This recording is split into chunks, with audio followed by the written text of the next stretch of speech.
Hello, healers. I'm Roseanne, and I have with me Matt Wood, herbalist, author, healer, teacher.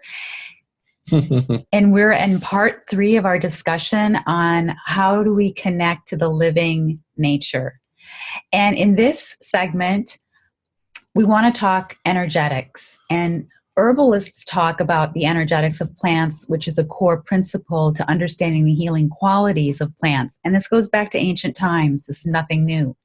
And it connects all the holistic modalities from ancient Chinese medicine to ancient European herbalism to folk medicine to homeopathy, because it goes to the chi or the energy of every living being. And you write and talk about energetics in your books. So take it away, Matt. Thank you. Yeah. So virtually every culture in the world has an energetic system. So that's like, and the basics of energetic are usually fire and water. So fire in excess is like too hot, in deficiency it's cold, and then water is either too damp, too much, or too dried out. So we have the four elements or the four qualities of Greek medicine. We also have like yang excess is fire, yang deficiency is cold, and yin and yang, yin deficiency and excess would be damp and dry too. So we have more or less. So we have those energetics, and that's pretty universal.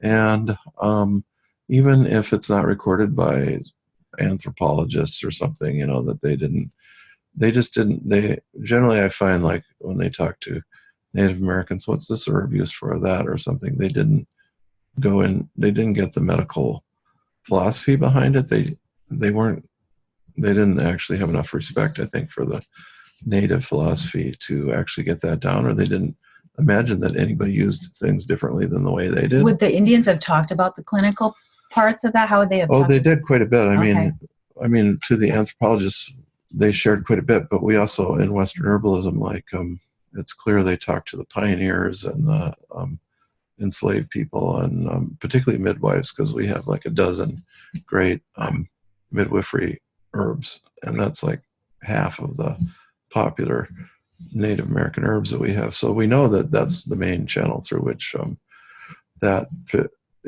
of the Native American herbs came into Western herbalism through the midwives.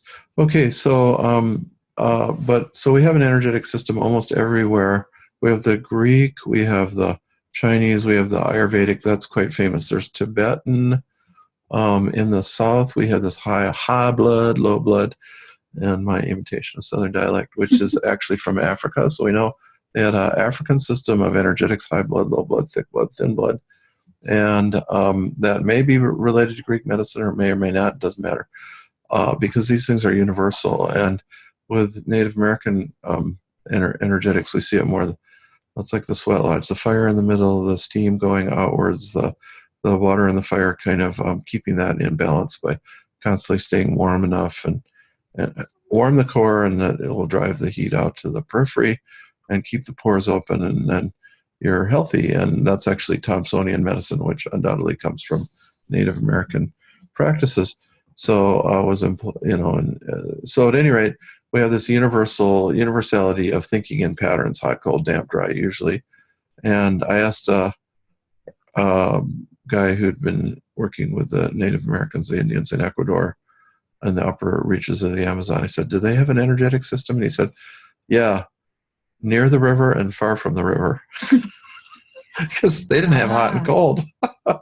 Everything was like warm, but they had damp and dry, and the river was kind of the deciding.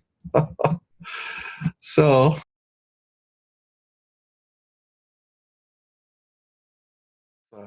water is that which expands in all directions. Dry is what stops it. So, we have dry is what makes the partitions in our body. Part of it, cold, does that too. Heat, it's interesting, their definition. Again, see, they didn't have temperature, so they can't say, well, heat is above such and such, you get above 99 degrees Fahrenheit and it's hot, It definitely is to us, but that's also relative because that's where our body temperature is comfortable. So so they they define heat as that which, like, the fire which burns off the superfluous to create the type, the essence, the archetype, which is pretty cool. Like fever burns away that which is not essential to reestablish the essence, you know. So that's profound in a way, that idea of heat. Cold then is that which binds together things of opposite properties so that we can have different organs that are totally different. You know, they have their separating membranes, their dryness, but they have their cold. That is the ability to keep a boundary between, you know, keep different essences working together. So we also have a fifth element in Chinese medicine. We have 5 elements. That's wind, or tension, or change, or which is also in Ayurveda. Like in Ayurveda, that's ether or space. Maybe it's called wind. I mean, as you know, they have 500 languages there. So, like, we can't generalize completely about, you know, Ayurveda. You know, you kind of can't about Chinese medicine because the government came and standardized it all, you know. There's either Chinese mainland government supported Chinese medicine, or there's like some weirdo living in Hong Kong or San Francisco or some overseas community that still preserves some little thing. Well, so in Ayurveda, they have a 5th element, wind or space. So that's how you work in tension and relaxation. So we have hot, cold, damp, dry, tension, relaxation. And tension is when there's not enough space. Really, I mean, you go to a restaurant that's too crowded, you feel a little tense, you know. You go, and then you go outside, and you know, me, well, I sit around the table at Thanksgiving with my family or something, and I actually have to stand up and like walk around and stuff because my legs, I get too cramped. Yeah. Everybody should. Yeah, they should, right? But it's bad manners. But I long ago embraced bad manners because I literally just have to get up and walk around and sit in a sprawl out in an easy chair, go back to my seat, because I can't. I'm so big. Everybody in my family's big, but I'm the least elastic, I guess. You're a bear. Yes, right. So yeah, so not enough space, tension, and then too much space, you're relaxed. You're like, oh golly, why do anything? You know, like everything spreads out a little bit too much. So those are the 6 main tissue states of Western herbalism, which I found in the old literature. This is really only 19th century. You brought it back from the 19th century. Yeah, and there's certain aspects of it. What would you say? So we use that hot, cold, damp, dry down to about 1650, which I mentioned again as a cutoff date when we lose that ancient perspective and we start going to modern science medicine. And they were having temperatures. They were having thermometers now, so they hot and cold. This doesn't make any sense. They say that hot is what like causes your mind to be manic or causes you to feel fever. No, it's like that doesn't make any sense. We have the thermometer here. We can tell, you know, and so hot on a hot summer day, like what? Like, so they forgot how to do it. So that died. Studies show it was still in folk medicine until maybe 1800, 1790. But then it just completely died because people thought that way less and less. That was a superfluous thing. Yeah. That we didn't need it to talk about that. Yeah. Or we didn't understand it. Yeah. But now you're helping people understand it. Well, one thing I found is rather interesting because the tissue states really are based on science in a way. Actually, if you look up any of these, so excitation, that's too hot. That's the tissues are overexcited, like you're moving too rapidly. They're hyper. Yep, they're in hyper mode. Or depression, they're in hypo mode. Or relaxation, that's still in the medical textbooks. The tissue is relaxed, or the tissue is constricted. I think they use rather than tension. And then we have atrophy, that describes tissue. You look this up online in like the Merriam-Webster Medical Dictionary or any of them, or in a neurology textbook, and it'll define, it actually does better online. It'll define what excitation is, what depression is medically, which is a little different from our mental depression. They run together a little bit, but and then atrophy. So these things all were how they defined tissues in the 19th century. Well, from the 18th century on, so this is a rise of the new medicine, but they didn't want to stop there. They didn't want to think in terms of like, what's the tissue like? Does it feel tight? Does it feel loose? But if you do get one of those medical diagnostic sheets where we imaged it and blah, blah, blah, and, the intestine looks like this and that, sometimes they will say, and the intestine is relaxed, or, it appears to be constricted, or it's like, they use that to describe what it's like, but they don't consider it to be a system. We're interested in that. We want to think of it as a system. So the breakthrough here, so about 1750, this German doctor, Haller, he determined, they take a nerve out, it's still alive. I don't know how they do that on some poor animal they're experimenting on, or they keep it alive in petri dishes on each end or something, and they twang it, so he determined the living nerve goes through 3 states. One is excitation. It's like, what? Like, message? Oh, yeah. And then it's like, and then always the nerve contracts, always, and then relaxes. So it's message, contract, relax. It just goes on and on. 3 things.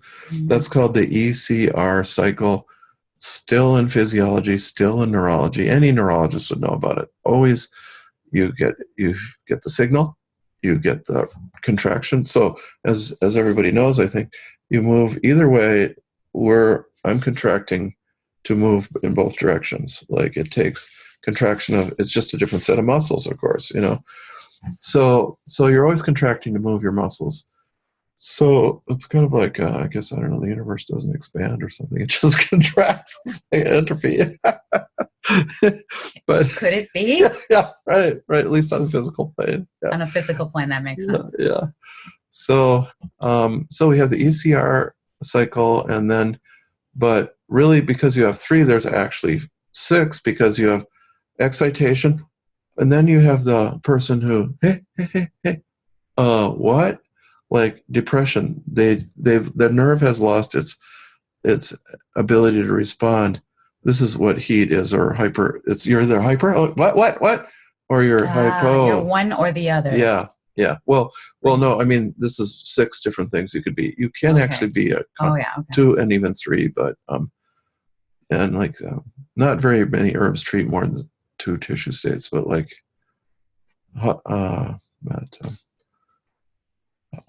horsetail treats at least 5, so it's like, it shows that you could add all this stuff together. But at any rate, so you're overly alert, waiting for that. Oh, what? A signal? I got it. Yeah. Well, we intended that for those nerves over there. That signal was for Roseanne, Matt, not for you. Huh? What? Yeah. So that's hyper. So then hypo, like, hey, wake up. And in fact, the depressed tissue state, the people don't get depressed so much as insensate. They're like apathetic. Yeah. Almost. It's like, they're like, if you've ever been like where they're doing kidney dialysis and the people are all, how would you like to get better? Like, no. Oh, well, we just have our kidneys pumped once a month, and it's almost catatonic. Yeah, they have lost their will to live. State of where we are in this nation. Yes. Almost. Oh, yeah, that's really true. I mean, I look back, like, my great grandmother's time. She was on a soapbox, like, unionize, she could have got beat up. She probably did by the boss's thugs, but like, God, those people were like, wake up, like, do work. We gotta, now it's like, oh, another union shop closed, another union mine in West Virginia closed. It's like, are you guys nuts? Like, what's going on? And then you complain about not getting good health insurance or black lung or something. It's like, who are you thinking is going to do this for you? Like, they have no energy. Their chi is depressed. that may be tissue state is depressed. And I know about this because I was diagnosed with profound hypothyroidism a long time ago. Which is like a depression. Yeah. So I've been through that. I understand that, where you feel apathetic. You don't want to get up. You don't want to do anything. You're kind of a depressed. I had a depressed tissue state, but also depression is known to go along with that as a symptom. Yeah. And really, to reverse that is what I learned how to reverse it. Is if I can do it, it doesn't take a rocket scientist. We can all do these things. We can all reverse it to come back to our natural state, tissue states. Yeah, that's a really good example.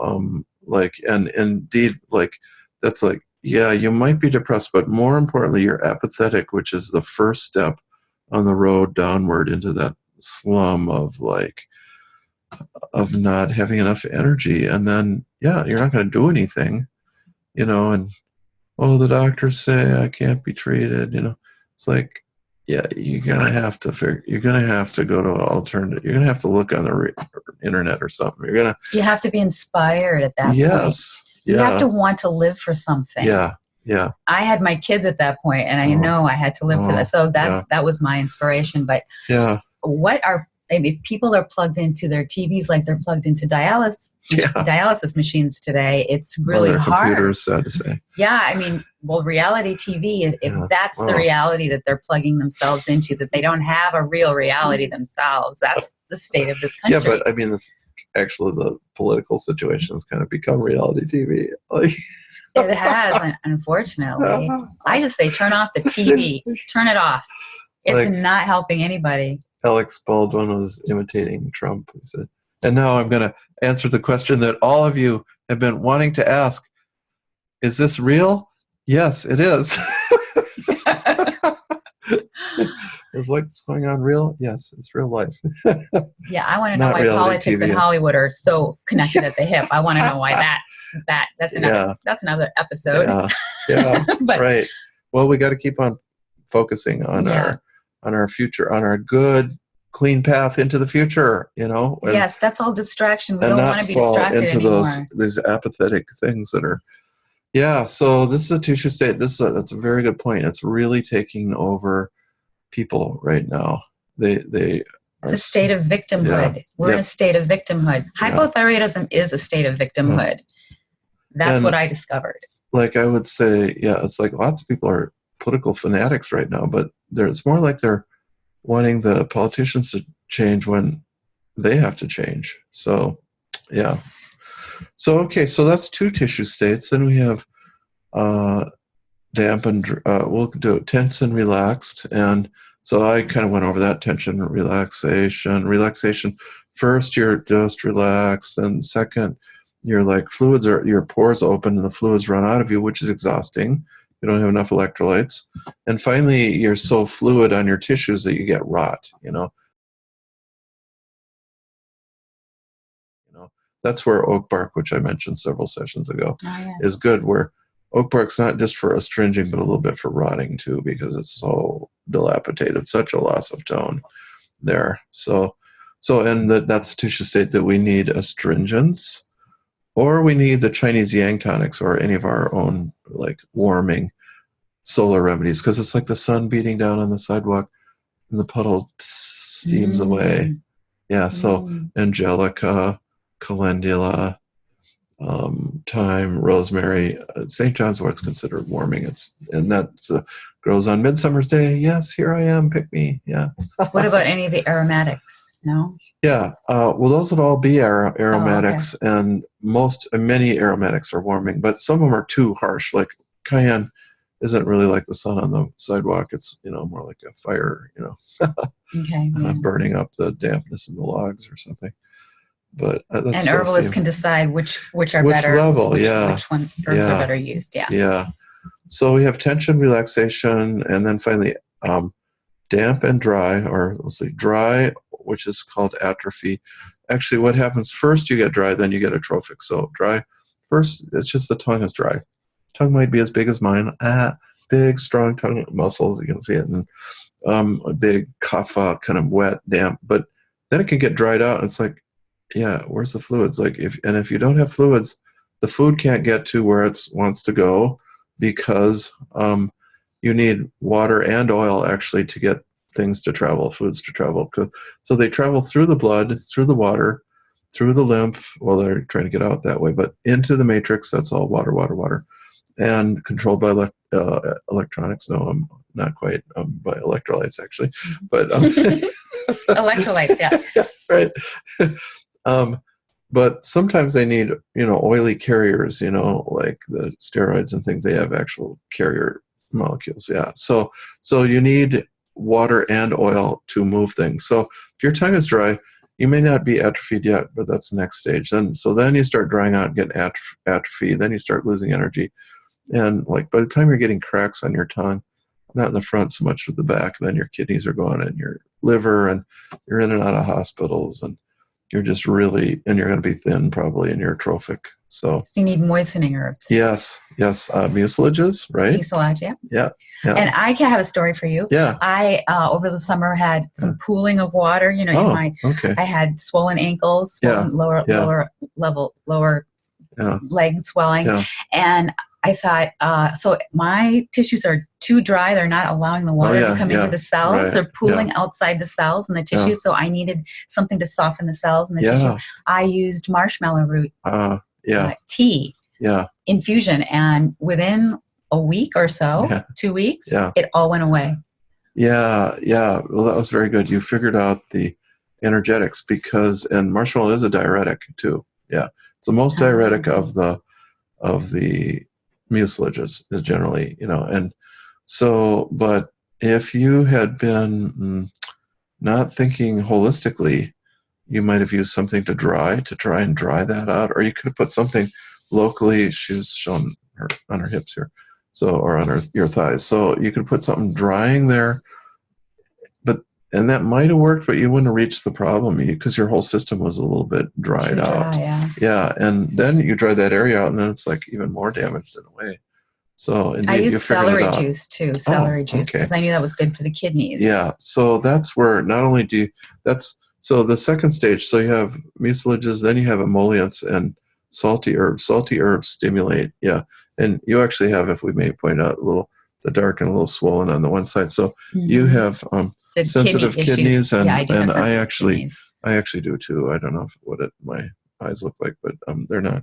But that's as puffy as mine. I can actually feel my kidneys some of the time, so I know that they're going bad. So what would you recommend? No, for all of us who have kidney issues. You did pretty good. More celery juice. A little bit of darkness. That's more like Siberian ginseng, probably. Yeah. But and one kidney's in worse shape than the other is kind of what it's. See, this is the benefit of having him here with me. He can read my face. He can read my tongue. He can take my pulse. Yeah. These are all ways to understand what's going on in the body and the mind and the spirit. Yeah. Well, most of us that have some shortness on our kidneys, we've got to we learn to.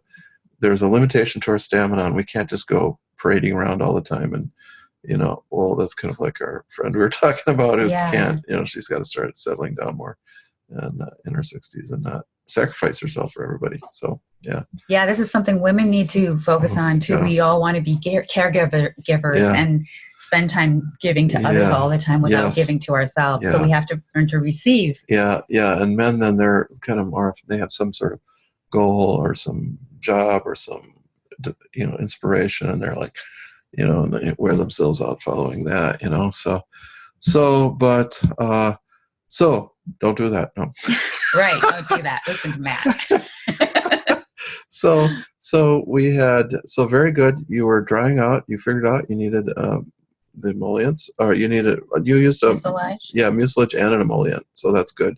And the emollient. So you may just once in a while want to wash things through your kidneys. You don't want to use, a lesson like William Lasassier taught me years ago. He said, don't use a strong diuretic, a forceful diuretic that forces your kidneys to work, like nettle?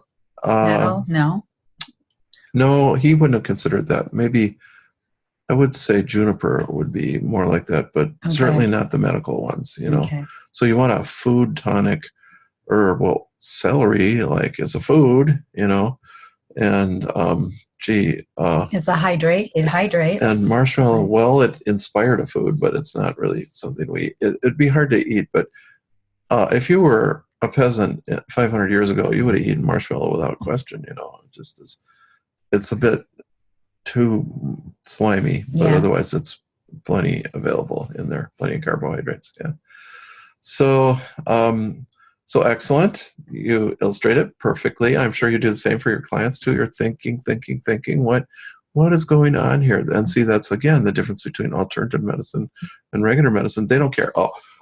You've got swelling there. Like, well, maybe some drug that pumps out your kidneys artificially. Well, that weakens you even more. Yeah, okay, you pump that out, but now you're dried out everywhere else, and then 5 years from now you're dead. Or on dialysis and dying. Because they don't think about it. They don't care if they weaken the already weakened structure. That's right. And then burdock root is excellent too, because it's oily and it's bare medicine, and it helps builds the kidneys. The adrenals. Yeah, the adrenals. Helps the eliminatory systems, which is also important to be considering when you're focusing on one issue. You can also focus on the eliminatory organs. And these herbs do multiple things. So that's why knowing the tissue states is so, it's like getting in tune with not only the plants, but with what's really going on inside of us. That's the great connection between the two. Yeah, it's thinking in terms of patterns, which we've already talked about here, but the patterns are so important because that's how nature thinks.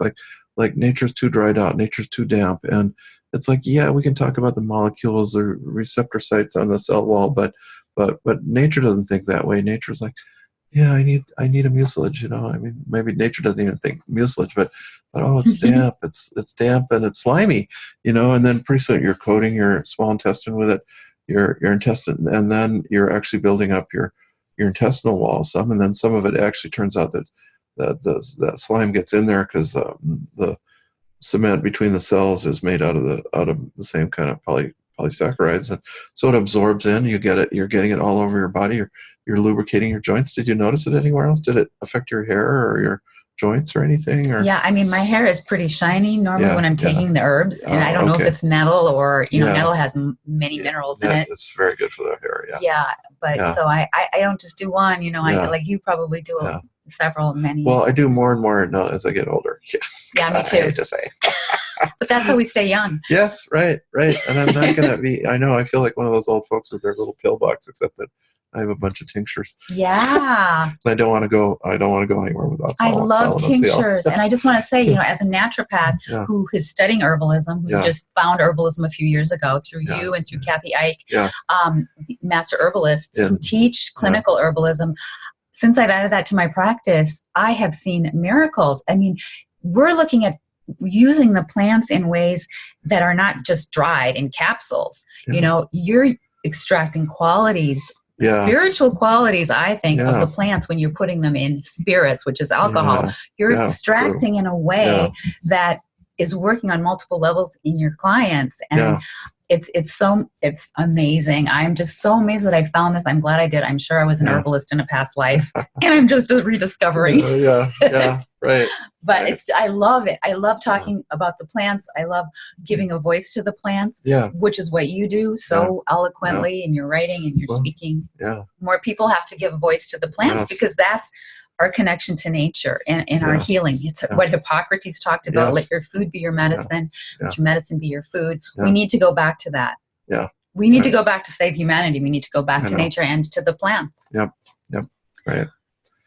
Yeah. So, well, let's see. There's one more, the hard tissue state. I don't like talking about it as much. I left it to last. Yeah, that's torpor. We've already gone through the other ones. So that's the damp. So they're damp where the dampness is running out. That's a watery dampness.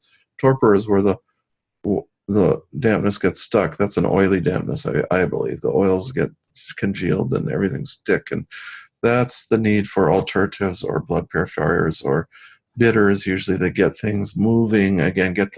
They get the liver fire. Maybe I should do that since we're going to get reversed here.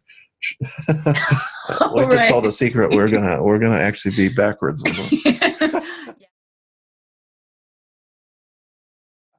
So at any rate, the liver actually is here right now. Needs to be fired up some to process fats and oils. The first phase 1 in the liver is processing the fats and oils. And so if we don't do that, then everything starts cluttering up and getting sticky and whatnot. You get a stickier phlegm on the tongue, and then you got metabolites stuck everywhere, and you got heat blaring off. It's like blast furnaces in Gary, Indiana, or something, if they still have those. So that's a torpid tissue state. And actually, heavy, thick, oily, adhesive coating on the tongue is the best indicator for that. So yeah, because otherwise it's a little hard to visualize that tissue state. Somewhere elimination is going bad and metabolism is going bad. So that's the 6 tissue states, and that can be translated into yin and yang, deficiency, excess, Ayurveda. It actually goes very well with Ayurveda, because Ayurveda has 5 elements, but water in Ayurveda actually gets split into water and oil. Like, I asked someone who spoke Sanskrit, does that word for water really mean water, or does it mean liquid? And she said, no, it means liquid. So then they subdivide it into water and oil. So there's actually 6 variations. They actually have 5 elements with 6 manifestations. So it fits the tissue state really well. It gives an insight into who we are too. Yes. We're more than what we see in the mirror, Yes. all of these aspects. Yeah, and also Ayurveda, then those elements fit into that chart of the Vata, Pitta, Kapha, which is, as you know, so and you describe it really well in this book. The practice of traditional Western herbalism. Yeah, this is the book for the tissue states. That's why I wrote it. This is a book more for doctrine of signatures and just understanding the essences of plants. And for our listeners, that's called the Book of Herbal Wisdom. Yeah, right. And the other one was called The Practice of Traditional Western Herbalism. Yeah, and we can talk at another time about your 7 herbs, the ones that you find. We'll do that another day. Yeah, another day. Many books, many discussions to come. Yeah. Well, wonderful. Thank you so much, Matt. Yes. I'm honored to have you here, especially for 3 segments that we put together. It was lovely. Thank you. Good. Yeah. And I hope everybody appreciated what he had to offer. We'll do this again. Thank you all for listening. And until then, lots of love. Yeah. Good.